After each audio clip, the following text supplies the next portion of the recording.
En betamidrash belo chidush. Our sages say there's no house of study without novelty. So I would like to share with you novelty on this week's parasha. Although we would think that everything is exhausted, it is not. Parasha of Shelach is very famous for the story of the spies who go into Israel and come back with a very negative report to Moshe Rabbeinu. And we know the rest of the story. I don't know why, but this year I thought about a point of reflection that I would like to share with you. In the description of where they went, there's something interesting. First of all, why does the Torah need to tell us where they came in from, where did they get to, and they came back with the details? It says in the Pasuk, you could read, it's in Bamidbar, in Numbers, in chapter 13, Pasuk 21, 22, 23. Over there, the Pasukim discuss the geography.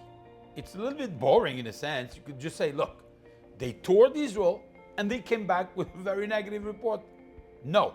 They tell you, Vaya'alu, Vayaturu et haaretz, mimidbar tzin, ad rechov levo hamat. It tells you exactly where they came from. Midbar tzin, which is the southeastern side of Israel. So in the bottom, I have a map in front of me. I cannot show it to you, but it's in the bottom, under Israel. If you know the Negev, you know where Elat is, it's on the right of Elat, on the eastern side of Elat. Over there is Midbar Tzin. This is where they come from. And they go in there to the Negev. Then he tells them, you go through the Negev, which is the southern part of Israel, to the Had. Had, everybody knows that we're talking here about Hebron.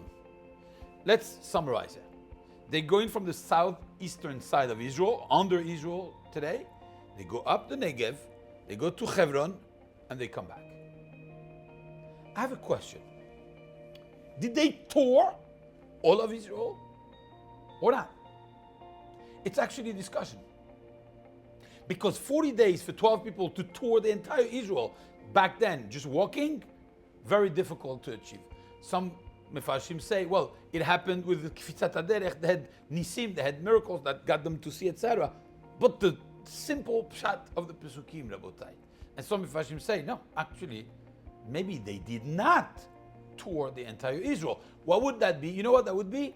It would be like if you go into a restaurant and you order an appetizer. And the appetizer that you order, you don't like it. It's not good. You have two options. Either you say, look, maybe I picked the wrong item. I wanted to be creative. I took the weird one, you know. You could try another appetizer. You could say the main course is going to be more conservative. It's meat or whatever it is.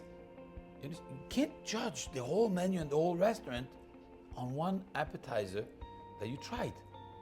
If we stay true to the Pesukim here, it could be possible that all they saw is actually a very small part of Israel.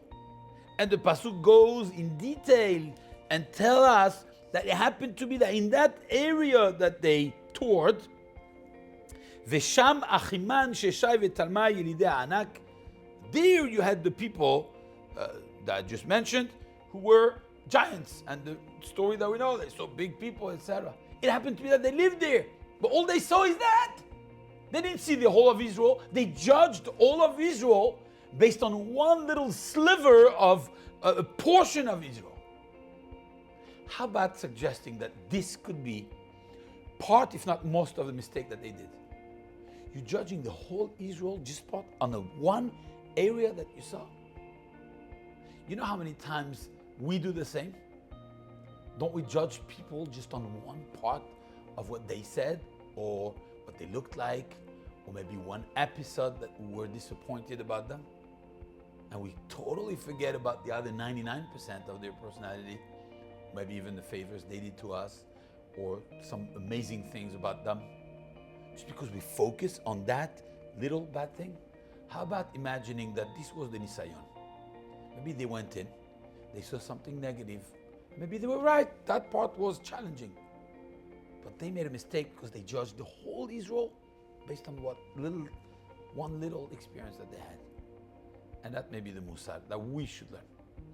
Because our Chachamim tell us that this is a juxtaposition from the Parashat that talks about Lashon Hara. When we say Lashon Hara about people, what is it? We're focusing on that one little part that is negative in our eyes, and we build the whole case and the whole Lashon Hara and the whole personality based on that one thing. It's wrong. Judge the whole person. You want to judge someone? Fine. But look at the whole picture. Not just that one thing that you didn't like. If we do that, the people won't say Lashon Hara. I believe this is a novel way of seeing the touring of the spies and learning a big lesson for that. Shabbat Shalom.